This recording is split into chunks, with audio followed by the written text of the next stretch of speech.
할렐루야. 오늘은 시편 23편 1절에서 6절 말씀을 본문으로 여호와 하나님의 목장 이런 제목으로 말씀의 은혜를 나누겠습니다. 오늘 우리가 상고해 볼 시편 23편은 구약의 핵심적인 메시지를 담고 있습니다. 이 시편 속에는 하나님의 목자 되심과 인도하심, 보호하심, 그리고 따르는 무리에게 영생을 주심이 아름다운 운율로 노래되고 있습니다. 시편 19편 7절에서 8절 말씀을 보면 여호와의 율법은 안전하여 영혼을 소생시키며 여호와의 증거는 확실하여 우둔한 자를 지혜롭게 하며 여호와의 교훈은 정직하여 마음을 기쁘게 하고 여호와의 계명은 순결하여 눈을 밝게 하시도다 라고 말씀합니다. 이 말씀을 표준 새 번역으로 보면 주님의 교훈은 안전하여서 사람에게 생기를 북돋워 주고 주님의 증거는 참되어서 어리석은 자를 깨우쳐 준다. 주님의 교훈은 정직하여서 마음의 기쁨을 안겨주고 주님의 계명은 순수하여서 사람의 눈을 밝혀준다 라고 했습니다. 하나님의 말씀은 우리에게 생기를 북돋워주고 어리석은 자를 깨우쳐주고 우리의 마음에 기쁨을 안겨주고 우리의 눈을 밝혀주는 줄로 믿습니다. 시편 119편 105절 말씀에 보면은 주의 말씀은 내 발의 등이요 내 길의 빛이니라고 했습니다. 그렇습니다. 하나님의 말씀은 우리의 앞길에 등불이 되고 그리고 빛이 되는 줄로 믿습니다. 하나님이 나의 목자이시기 때문에 나에게는 부족함이 없습니다. 나는 더 이상 바랄 것이 없습니다. 하나님은 나의 인도자이십니다. 인도자이신 하나님께서 나를 푸른 풀밭과 쉴만한 물가로 인도하여 주십니다. 내 영혼을 소생시키시고 자기 이름을 위하여 의의 길로 인도하여 주십니다. 때로는 사망의 음침한 골짜기로 인도해 주실 때도 있습니다. 그것은 우리를 미워해서가 아니라 우리를 더욱더 잘되게 하기 위한 것이란 것을 우리는 또한 알아야 됩니다.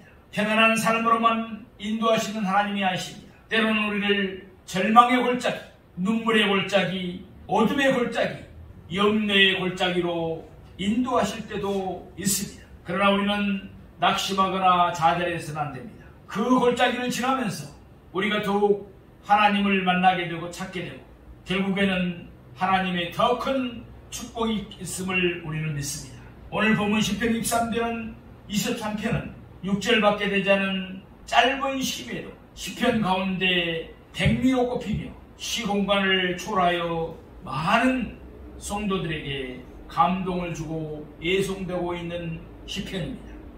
그 이유가 무엇일까요?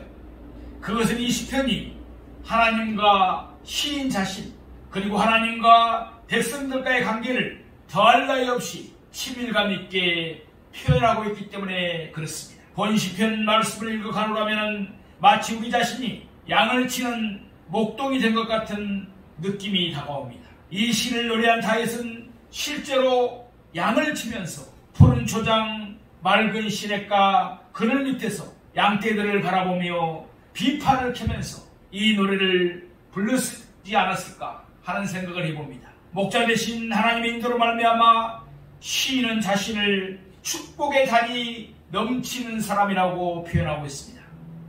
5절 하반부에 보면은 그는 내 잔이 넘치나이다 라고 노래합니다. 사실 다윗의 생애 전체는 하나님으로 말미암아 축복이 넘치는 삶이었습니다. 내 잔이 넘치나이다. 다윗의 고백처럼 우리 모두 축복의 잔이 넘치는 복된 삶을 살 수 있기를 축복합니다. 본문은 선한 목자 되시는 하나님과 그의 사랑스러운 양떼인 송도와의 관계를 노래하고 있습니다. 그렇다면 여호와 하나님의 목장은 어떤 목장일까요? 첫 번째, 여호와 하나님의 목장은 부족함이 없는 세계입니다.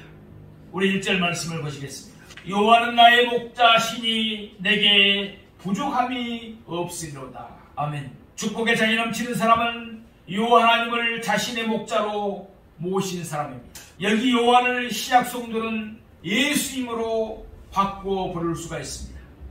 예수님과 자신이 목자와 양의 관계가 되어 있는 사람은 축복이 넘치는 삶을 살아갈 수밖에 없습니다. 이것은 지극히 당연한 일입니다.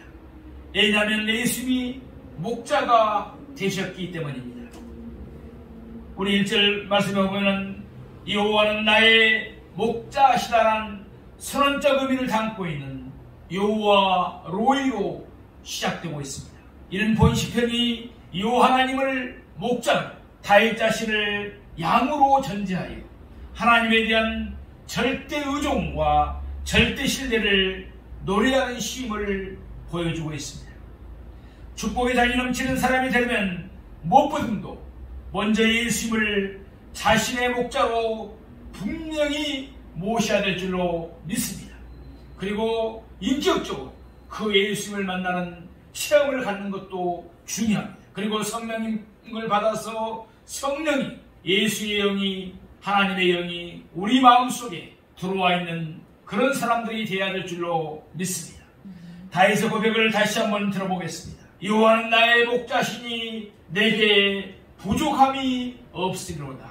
여호와께서 자신의 목자가 되셨기에 부족함이 없다고 고백하고 있습니다. 다윗에게 부족함이 없었던 것은 자신의 노력 때문만이 아니었습니다. 다윗에게 축복의 잔이 넘쳤던 것은 여호와께서 친히 그의 목자가 되어주셨기 때문입니다. 다윗은 실제로 양을 치던 목동이었습니다. 그런 양에게 있어서 목자가 얼마나 소중한 존재인가를 잘 알고 있었습니다. 양에게 목자는 왜 그렇게도 중요한가요? 그것은 양은 차가기는 하지만 우둔하기 짝이었기 때문에 그렇습니다. 양은 방향 감각이 없는 동물입니다. 어디로 가야 될지 모른다는 거죠. 양은 한마디로 차가기는 하지만 방황하는 존재입니다. 또한 양은 무력한 존재입니다. 대부분의 동물에게는 어느 정도 자기를 지킬 수 있는 보호책이 있습니다. 예를 들면 보호색을 가진다든지 또 강한 뿔이 있다든지 빠르게 달릴 수 있다든지 하는 것입니다. 그러나 양은 이러한 자구책이 아무것도 없습니다. 전혀 없는 것입니다. 사나운 짐승이 나타나면 꼼짝없이 당할 수밖에 없는 것이 바로 양입니다. 양은 옳고 그른 것을 분간하지 못합니다.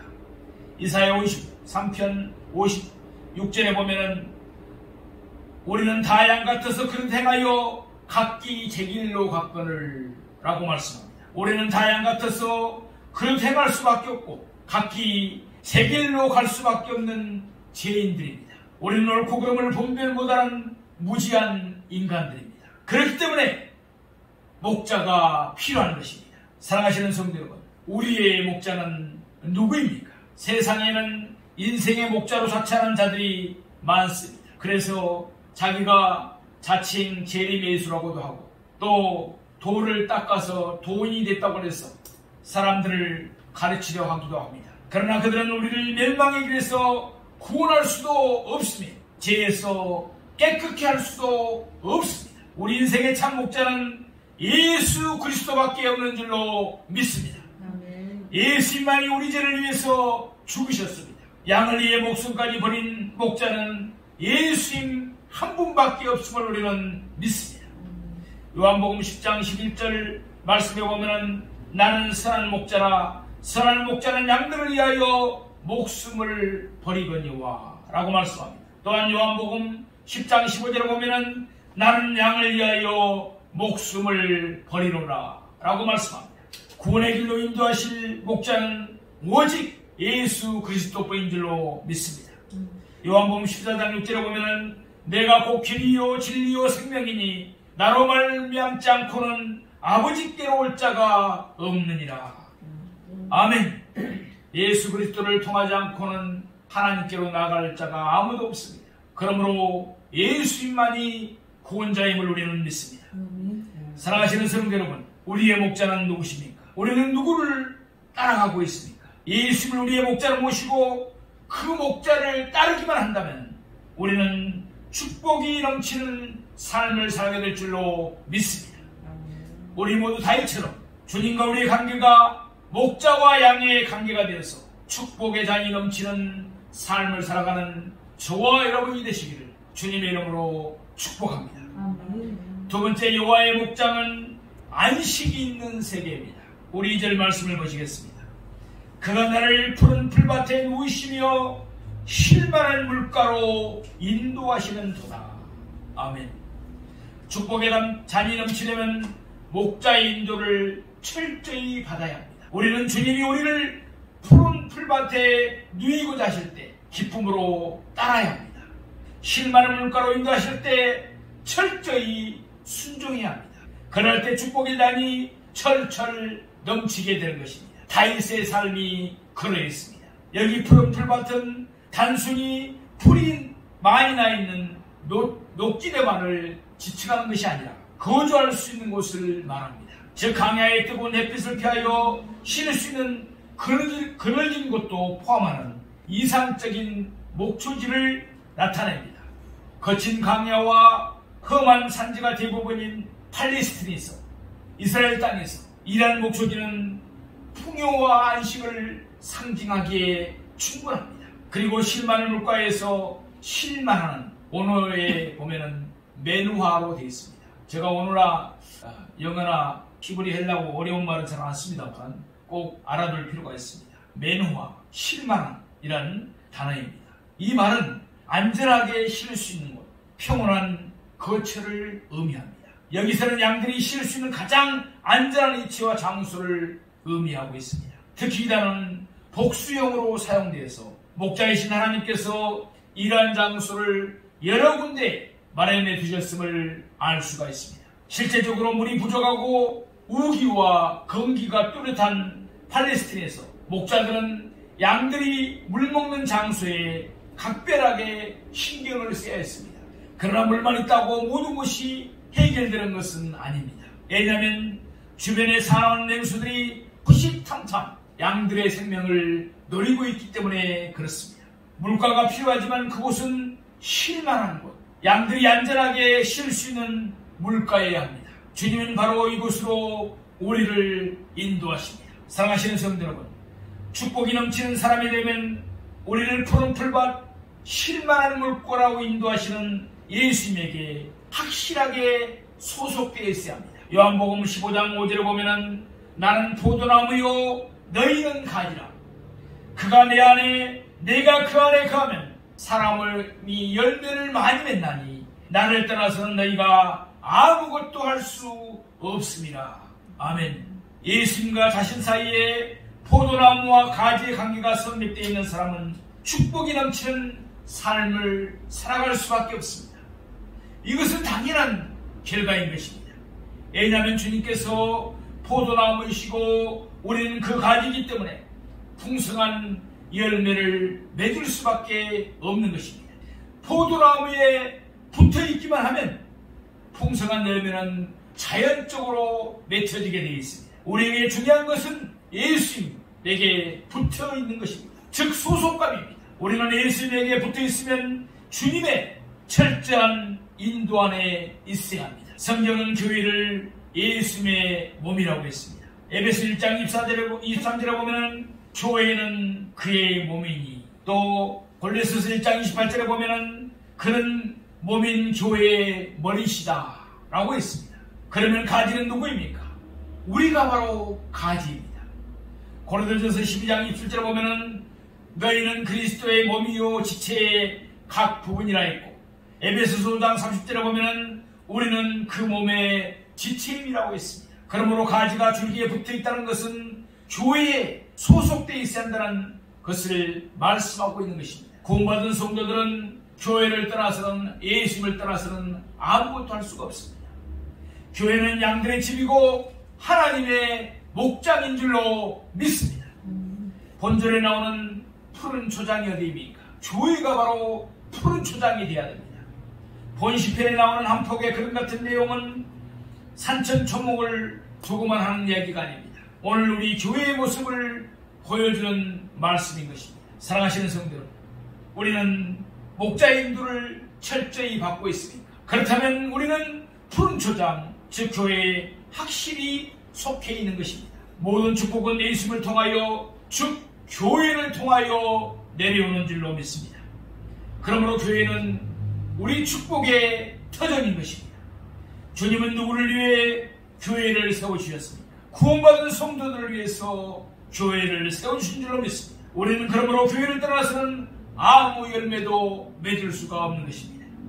따라서 교회에 철저히 소속되어 있어야 말씀의 꼴을 제대로 먹을 수가 있습니다. 교회에 철저히 붙어 있어야 주님을 만날 수가 있습니다. 교회에 철저히 소속되어 있어야 우리 영혼이 살아서 움직이는 것입니다. 그러므로 잔이 넘치는 삶은 교회 생활에 충실한 사람에게 주어지는 것입니다. 가지는 줄기에 붙어 있기만 하면 풍성한 열매를 맺을 수가 있는 것입니다. 요즘 가나안 성도라고 하는 분들이 있습니다. 무슨 뜻인지 잘 아시리라고 믿습니다. 가나안을 반대로 보면 뭡니까? 안 나갔죠. 그러니까 예수님을 사랑하고 하나님을 사랑하는 것은 있어요.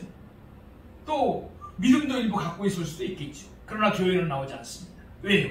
교회를 다니다가 목회자로부터나 아니면 성도들로부터 서로 문제가 생겨가지고 시험이 된 겁니다. 삐친 양들입니다. 그래서 교회를 안 나오고 집에서 혼자 예배도 드리기도 하고 또 그런 분들이 많습니다. 가난한 성도들이죠. 참으로 안타까운 일이 아닐 수가 없습니다. 사랑하시는 여러분, 지금 어디에 소속되어 있습니까? 혹시 양의 무리를 떠나서 방황하고 있지는 않습니까? 여러분이 우리 모두가 소속되어 있어야 할 곳은 바로 섬기는 교회인 줄로 믿습니다.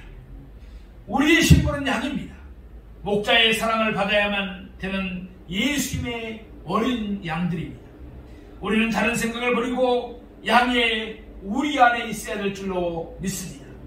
양은 우리를 벗어날 때, 목자의 인도하심을 거부하거나 태만할 때 그 자체가 잘못하면 저주요 멸망이 되기 때문에 그렇습니다. 사랑하시는 성도 여러분, 구원받은 성도는 예수 그리스도와 함께 떨어질 수 없는 한 몸인 줄로 믿습니다. 이제 우리가 해야 할 일은 그에게 철저하게 붙어있는 일입니다. 그분에게서 떨어지면 모든 것이 끝장입니다. 주님께서 푸른 초장으로 인도하실 때 철저하게 순종하는 우리가 되기를 원합니다. 주님의 실만한 물가를 더욱 사랑하고 더욱 소중히 여기는 우리가 되기를 소망합니다. 세 번째로 여호와 하나님의 목장은 하나님의 보호하심이 있는 곳입니다. 우리 4절 말씀을 한번 보시겠습니다. 내가 사망의 음침한 골짜기로 다닐지라도 해를 두려워하지 않을 것은 주께서 나와 함께 하시리라. 주의 지팡이와 막대기가 나를 안위하시나이다. 아멘. 사망의 음침한 골짜기를 지나면 우리가 늘 알아야 될 것은 두려움을 극복해야 된다는 것입니다. 사망의 음침한 골짜기는 마귀가 냇물같이 흐르고 있는 것입니다. 두려움을 냇물같이 흐르게 하는 것이 바로 사망의 음침한 골짜기입니다. 마귀는 삐친 양, 그리고 힘없는 양, 힘이 없는 양들을 공격합니다. 사랑하시는 여러분, 그래서 우리가 젖먹이 신앙에서 벗어나서 참으로 영적으로 장수들이 되어야 되는 것이 바로 여기에 있습니다.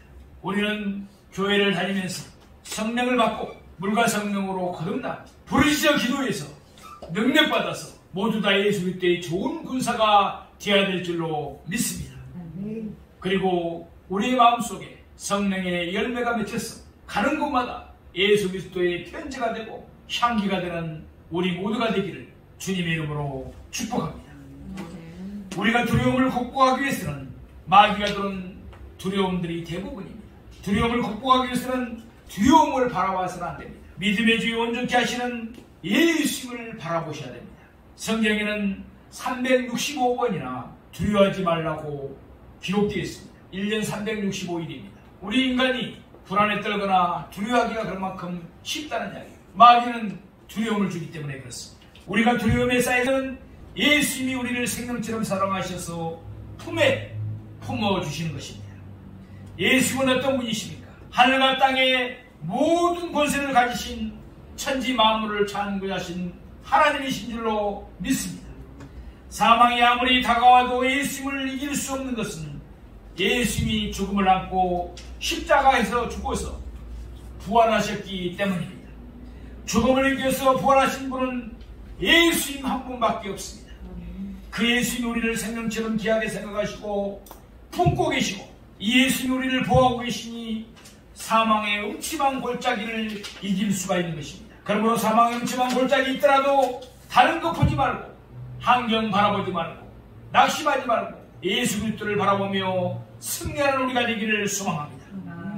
신형 코로나 바이러스로 인해서 온 나라와 세상이 사망의 음침한 골짜기 같이 되어가고 있습니다. 그러나 하나님을 의지하고 따르는 우리 성도님들은 하나님께서 보호자가 되어주실 줄로 믿습니다. 그렇기 때문에 불안해하거나 두려워하지 말고 일상생활 속에서 평안을 누리며 살아가는 우리가 되기를 축복합니다. 예레미야가 3장 33절의 말씀에 주께서 인생으로 고생하게 하시며 근심하게 하시면 본심이 아니라 라고 말씀하셨습니다. 그러나 하나님이 왜 고난을 인생에게 허락할 때가 있느냐? 고난은 하나님께서 우리를 사랑하시기 때문에 허락하십니다. 고난의 골짜기를 지날 때 우리가 하나님을 더욱 믿고 의지하게 되고 또 하나님을 만날 수 있는 좋은 기회가 되기 때문에 그렇습니다. 그 고난의 골짜기를 지나고 나면 하나님은 반드시 우리를 축복해 주실 줄로 믿습니다. 네 번째로 이 하나님의 목장은 성령의 기름 부으심이 있는 곳입니다. 우리 5절 말씀을 보시겠습니다. 주께서 내 원수의 목전에서 내게 상을 차려주시고 기름을 내 머리에 부으셨으니 내 잔이 넘치나이다. 할렐루야. 뭘 때문에 잔이 넘친다고 했습니까? 기름을 부어주셨기 때문이라고 했습니다. 여기 기름은 성령님을 상징합니다. 성경은 많은 경우 기름 부음을 성령으로 상징하고 있습니다. 사무엘상 16장 13절에 보면은 사무엘이 기름 뿔병을 가져다가 그의 형제 중에서 어떠니 이날 이후로 다윗이 여호와의 영에게 크게 감동되니라. 아멘. 사무엘상 10장 1절에서 8절 말씀에 보면은 사울이 왕이 될 때 사무엘로부터 기름 부음을 받았는데 그 순간 여호와의 영이 크게 임했다고 했습니다. 그러므로 축복의 잔이 넘치는 사람이 되면 무엇보다도 성령 충만함을 덧입어야 됩니다. 왜냐하면 성령님이 내 마음속에 오셔야 참다운 만족을 누릴 수 있기 때문에 그렇습니다. 사랑하시는 성도 여러분, 축복에 넘치는 사람이 되려면 기름 부음을 받은 자들이 되어야 됩니다. 성령으로 충만해야 됩니다. 성령님은 만족해 하시는 영입니다.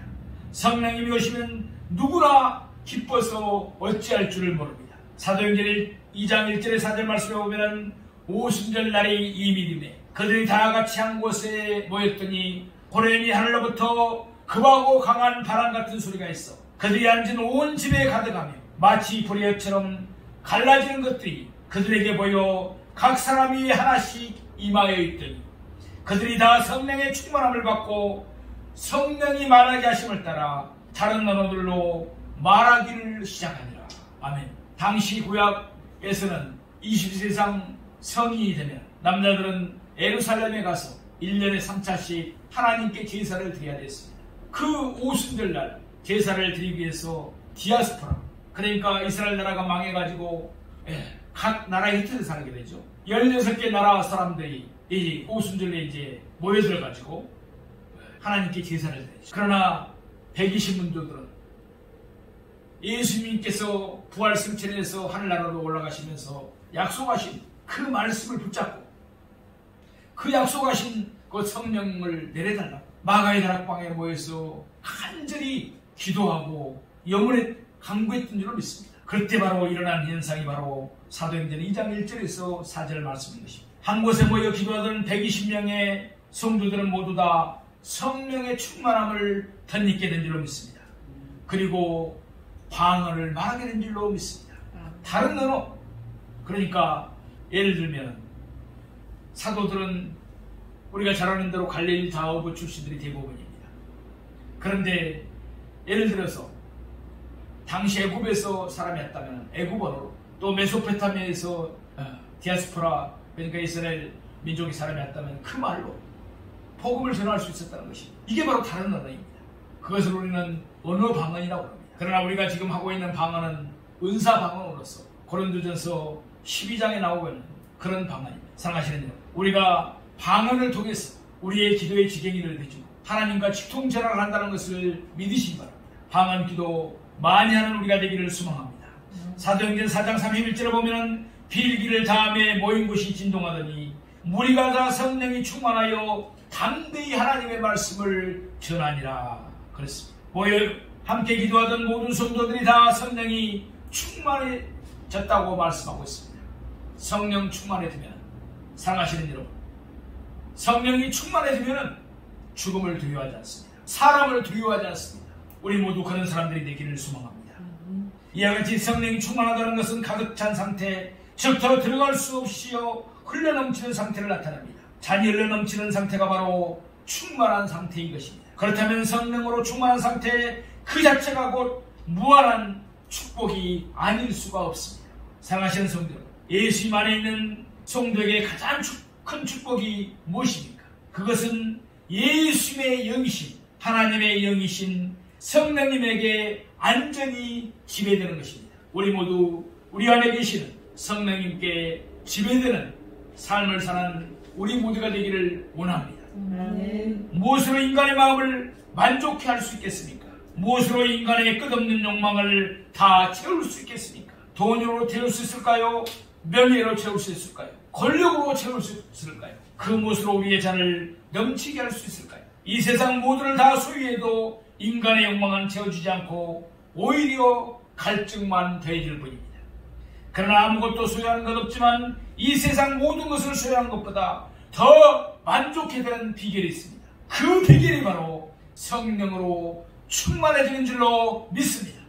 성령님이 오시면 우리의 가슴은 기쁨과 한의로 터져나갈 것처럼 한의가 넘치게 됩니다. 불평, 불만이 사라지고 감사가 터져나가게 되어 있습니다. 기쁨의 샘이 터진 것처럼 우리 마음속에는 생수의 강이 흘러넘치게 되는 것입니다. 우리 인생의 신만한 물가는 저 시냇물 옆이 아닙니다. 산천초목이 좋은 것이지만 우리에게 시원함을 일부만 줄 수 있습니다. 우리의 마음에 생수의 강이 흘러넘쳐야 합니다. 실만한 물가는 바로 우리 마음속에 있는 것입니다. 요한복음 4장 13절 14절 말씀에 보면 이 물을 마시는 자마다 다시 목마르거니와 내가 주는 물을 마시는 자는 영원히 목마르지 아니하느니 주는 물은 그 속에서 영생하도록 솟아나는 샘물이 되리라. 아멘. 또 요한복음 7장 37절에 보면 누구든지 목마르거든 내게로 와서 마시라. 나를 믿는 자는 성령의 이름과 같이 그 배에서 생수의 강이 흘러나리라. 아멘. 이 말씀은 예수님을 믿는 자들이 받을 성령님을 두고 하신 말씀인 줄로 믿습니다. 무엇으로 우리의 잔을 넘치게 할 수 있을까요? 강같이 흘러넘치는 충만함, 다른 곳으로는 불가능합니다. 성령님이 아닌 곳으로는 이러한 만족을 줄 수 있는 그 무엇도 없습니다. 그러므로 우리는 성령님을 간절히 사모해야 됩니다. 성령님을 사모하는 자에게 하나님은 성령님을 주시기 때문에 그렇습니다. 사랑하시는 성도 여러분, 예수는 우리의 목자이시고 우리는 주님의 양입니다. 목자가 양떼를 푸른 풀과 실만한 물가로 인도하듯이 예수는 우리를 말씀의 꼴과 성령이 충만한 교회로 인도이신 줄로 믿습니다. 여호와의 하나님의 목장인 교회는 부족함이 없는 세계입니다. 안식이 있는 세계입니다. 하나님의 보호하심이 있는 곳입니다. 성령님의 기름 부음이 있는 곳입니다. 축복의 장이 넘치는 성도가 되기를 원하십니까? 그렇다면 푸른 초장인 주님의 몸된 교회에 철저히 속하십시오. 예배를 이시한 교회의 모든 사역에 헌신하십시오.